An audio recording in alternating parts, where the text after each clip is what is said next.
like 10 seconds after the FDNY1 rescue video. This is now a ladder truck, FDNY, going to the same exact fire, just on a different road. He's going towards the intersection where the FDNY rescue one went.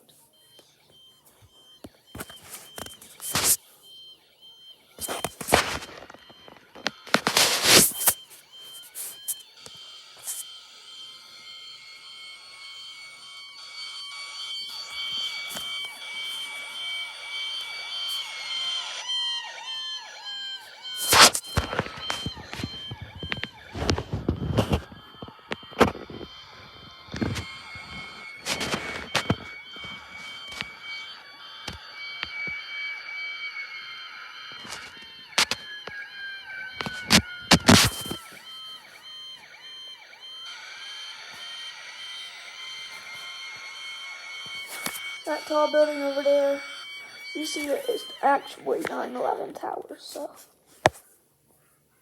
Bye. Subscribe, please. Thank you. See you later.